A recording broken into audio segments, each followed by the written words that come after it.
One of our missions here is to bring the best guests that we possibly can. And with that being said, one of the best guests, most popular guests we've ever had is Chanel Rion, Lizzie's friend from OAN. Chanel, thanks for spending some time with us again this morning. It's a pleasure. Thank you for having me on. All right, Lizzie was able to set this up. You guys are good friends. We appreciate you jumping in. What the hell is going on with Ukraine? Can you tell us about this study, this deep dive that you've done? We know that when we talk to you from OAN, we know that you guys are leaving no stone unturned, and you're bringing us all the information to stories, not just one-sided news. Vic, thank you so much for having me on about this very topic. This is 4 years late at this point, but we're grateful this moment is here. And what is this moment? Congress is finally investigating and using its congressional powers to actually look into these claims of bribery and corruption overseas as conducted and tied to Joe Biden, who is now a sitting president. 4 years too late, but we're here, and we're grateful that we are here still. OAN was right about this story from the very beginning. We were dismissed from the very beginning. We were attacked by all sides. We were attacked by the Paul Ryans at the Fox News Corp arena. We were attacked by the Blaze of all things and Glenn Beck, who I guess he was a little jealous or something. I don't know what their deal was, but they dismissed our investigations when we came back with it. When did they dismiss that, Chanel? When did Beck and the Blaze do that? Back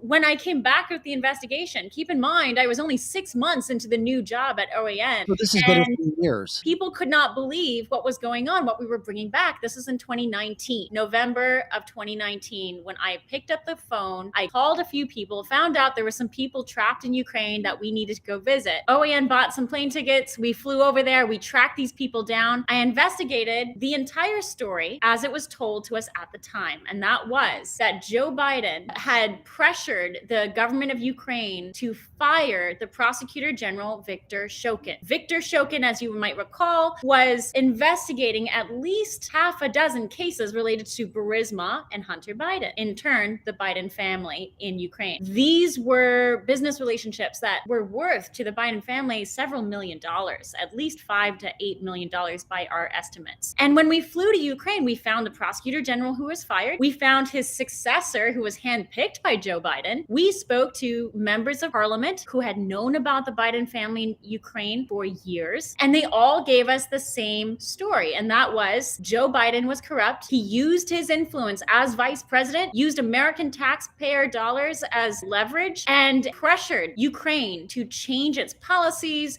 to move things around and fire the prosecutor general who was looking into his son's business dealings. So that was the conclusion of that trip. And we brought back documents. We brought back statements that no one had heard before. And it included allusions from Viktor Shokin himself, who said, look, you don't have to believe me. Go look at my reputation online. People say I'm a bad guy and I was fired for corruption charges. He says, there's no evidence of that, but don't believe me. American people, I ask you, said Viktor Shokin, just demand the transcripts between Joe Biden and President Poroshenko of Ukraine. If you get those transcripts, you will hear for yourselves the pressure campaign that was involved to try and oust investigators from looking into Hunter Biden. Clear lines of corruption there, Vic, Lizzie. It's incredible. So we did this about 4 years ago. And as you may recall, about a year later, what happens with stories like this is if you are the only one really covering it, you start getting, it's like a snowball. You start getting more sources who start coming to you saying, hey, you're the one covering this. We think you might understand the information we give to you now. So what happened 1 year later, roughly, I was approached by someone who was inside, a whistleblower inside Ukraine. Now, fast forward to 2020. This is during the election season. And this person says, I have the audio recordings between Vice President Biden and President Poroshenko. Would you like them? We said, of course, we'd like to verify them. We got a hold of them. We listened to these tapes. We published these tapes. And if your viewers are familiar with the OAN app, make sure you download OAN, get OAN Live. You can watch these investigations at OAN. But we published these tapes. We confirmed them. We were able to lay out the exact corruption accusations that the prosecutor general was laying out, and it all lined up. Talking with Chanel Rion from OAN, it lined up. Are you going to be producing any more of this information on an upcoming episode, newscast, something special? We absolutely are. So I took a break this morning from writing out the update special as we speak. This update special, I think, will come out not this weekend, but the next weekend. Now, if your viewers have the OAN Live app, you're not familiar with the investigation, OAN is re-airing the original OAN Ukraine investigations investigations, and they included all of my interviews with the officials here in the US. And then when we actually flew to Ukraine, those interviews I just mentioned with Viktor Shokin and his successor, those are fascinating interviews, and they are just as relevant today, if not more, than they were 4 years ago. So we're airing all of that this weekend. Stay tuned, log on to OANN Live, get the app on your streaming devices. You can watch a recap of all of this, all this weekend.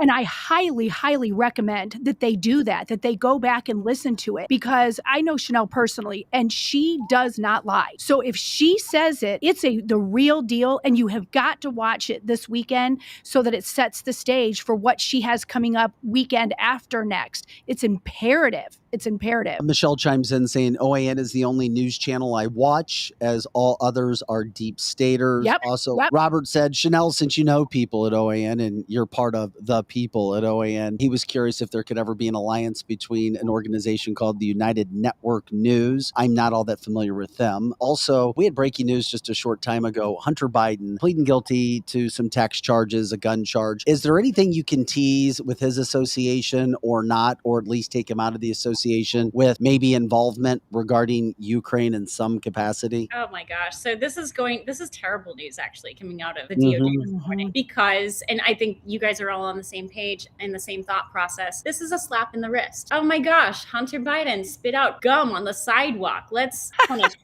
like, oh, look, we did our job. Here's the DOJ. We did our job. We slapped him on the wrist and we're punishing him. And Hunter Biden pled guilty. My goodness. This is such an egregious exercise of biased justice right now. And Hunter Biden, based on the investigations that we have done over the past 4 years, should certainly be looked into for the shell companies he set up in China, in Ukraine, the investigations that were open on him in Latvia and Cyprus. These were money laundering allegations that were waged against Hunter Biden, and they were in the millions of dollars. They are not unserious charges, and they are not conspiracy theories. And this is something that we've had to redeem ourselves from for the past 4 years. Remember, when we first came out with this series of stories, the entire intelligence community came out and said this is all Russian propaganda. Of course, without providing any evidence to back that up. And guess who has the evidence to back up that we were right and they were wrong? Yeah, you guys do. OAN does. How the hell did Hunter, Chanel, in regards to what you just said, how the hell did he make $1.5 million in 2017 and 2018? I'm certain, based on how he had set up companies in China as well, he made a lot more than that. Oh.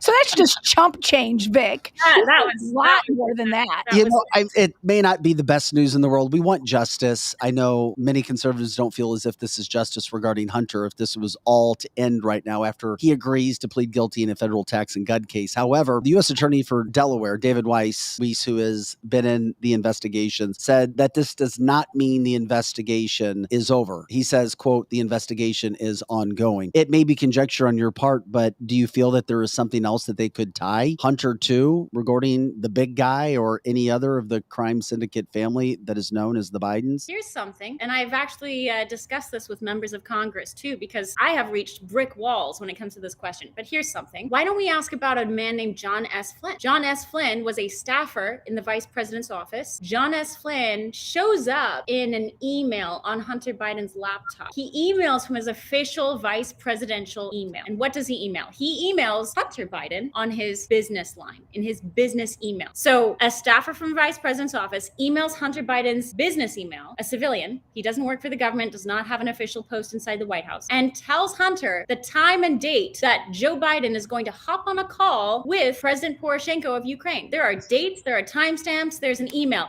And guess who's CC'd on that? Joe Biden's Of course. nemesis email, his pseudonymous email, not nemesis, his pseudonymous email. So Joe Biden has this fake email that he uses. We've confirmed this in Hunter Biden's laptop. It is so illegal for a vice president's office to clue in a civilian who has no business being on this call, who happens to have financial interests in the very country they're speaking with. Why is that a crime that is not being investigated? said, I don't know. I think Congress can find that out. I've asked Congress about this behind closed doors. I hope they're looking into it. No one else is asking about this. I've asked about it. My good friend Garrett Ziegler over at Marco Polo Research has also pointed out this John Flynn character, but I've been able to piece it together with the recordings that I found and reported on, and it's astounding. Imagine if you, Vic, were somehow, a sitting member of Congress or inside a high level of government, and you clued in your brother or your kids on an official conversation with another state who happens to be talking about issues that would financially benefit your family. Yeah, How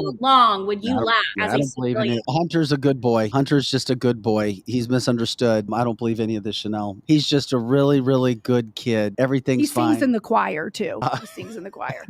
Have you been stonewalled by anybody when you're going down trying to get information? Are there 3-letter companies, organizations trying to stop you from getting information, presenting information, anything of that nature?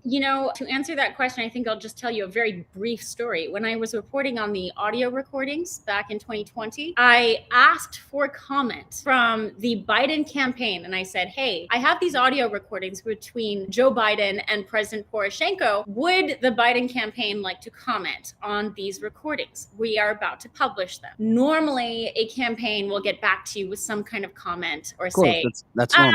we don't think those are real. You're reporting on fake stuff, or no, we deny everything in there. They didn't say anything. What happened? I did not tell a soul I was working on this story except for president of OANN, and he would not have leaked any of this. What happens after I send that email to the Biden campaign? 9 hours later, I get a phone call from The Atlantic. The Atlantic, who at the time, of course, is run by Steve Jobs' widow, who's basically a female George Soros. I get a call from The Atlantic. It's Edward Isaac Dovere, and he calls me and says, I'm calling you because I hear you have recordings of conversations between Joe Biden and President Poroshenko. You do realize that's Russian propaganda. He starts bullying me about the story I'm working on. And I said, why are you calling me? I'm working on the same story as well. Oh, really? Then you know what's on these recordings too. Why don't you tell me what's on these recordings? Well, I just want to know what you have in your recordings. And I said, well, that's not how it works. Why don't you wait for me to put this out? I put it out, and guess what he publishes? He publishes an entire campaign talking about Russian propaganda feeding OAN. That is the machine that is behind the Biden family and the DNC. It's not a machine that's just at the DOJ. It's a media machine as well. So you're asking if I've gotten any kind of pushback. Of course we've gotten pushback. It's called deplatforming. Not several months later, after putting all of this material out, Newsmax wasn't reporting on this. Fox wasn't reporting on this. No one was reporting on this. OAN went to Ukraine, boots on the ground. We were the only ones who did this. And we came back with exclusive material. We were the only ones. We were attacked for it. And several months later, guess what? Democrat lawmakers, McInerney and Eshoo, write a letter to OAN's cable providers, DirecTV, and say, why don't you respond to Congress? Tell us why you are carrying OAN. They are jeopardizing America with their information. We were deplatformed several months later. Is that a coincidence? No, No, that's no coincidence. And you've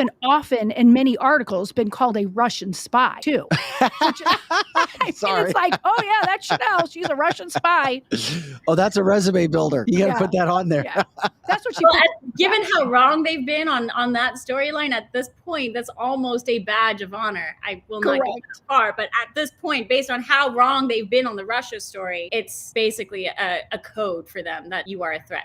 We were getting asked a question. I don't know if you're familiar with this or not. I don't think you spoke to this yet, but Jerry was asking, and you may see it in the comments as well if you see those, to ask about Draglaski's son and Kerry's stepson on the Burisma board with Hunter. Does any of that sound familiar? And what should people know about that? I know that Pelosi's son was involved in some Ukrainian dealings, but as far as Burisma goes, there is a John Kerry connection. In fact, we have an audio recording between John Kerry and the president of Ukraine at the time, again, pressuring Ukraine to fire Viktor Shokin. Why did he do that? Well, does not mention the fact that John Kerry's own stepson was also a business partner of Hunter Biden joining the board of Burisma. That is just all crazy. And here's another fun connection. You just sparked a great memory. Thank you to your viewers. Another fun connection is John Kerry's chief of staff. His name escapes me. His chief of staff actually lobbied for Burisma, became a lobbyist. And if you look through the FEC filings, Burisma Limited is actually on his FEC filings. This is the chief of staff for John Kerry, one of his closest people, who then became a lobbyist and then became the official lobbyist for Burisma. I mean, the tangled webs here are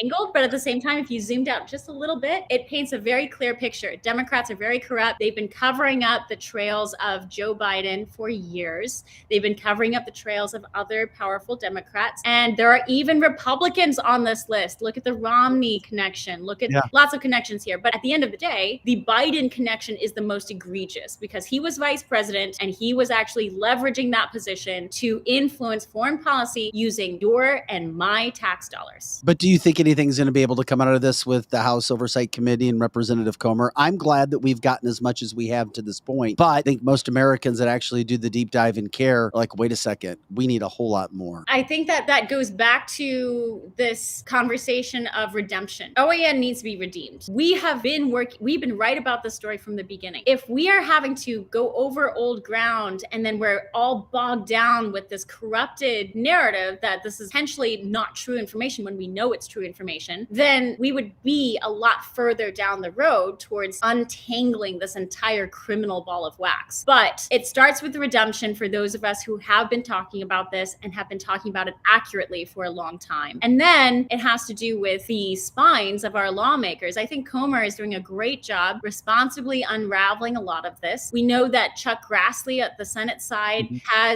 he's looking into these 17 recordings. I haven't seen those recordings. I don't know if they match up with the ones that I have and I've reported on, but we will see, I think, shortly. And at the end of the day, the American people ultimately have to decide what to do with this information, because I think Congress can only go so far if the DOJ and the State Department are completely adverse to our efforts to uncover. What do you think that it will take at the higher levels to help you get this all out? I think it takes a handful of very honest, if we go to the State Department and we go to the FBI and we start prosecuting some people and others start popping and saying, hey, I don't want to be prosecuted. Let me take a plea deal and let me tell you what I know. That's what it will take. Yeah, it would make sense. Hey, real quick before we let you go, Chanel, do you think you'll ever get a White House press pass again? And would you want one?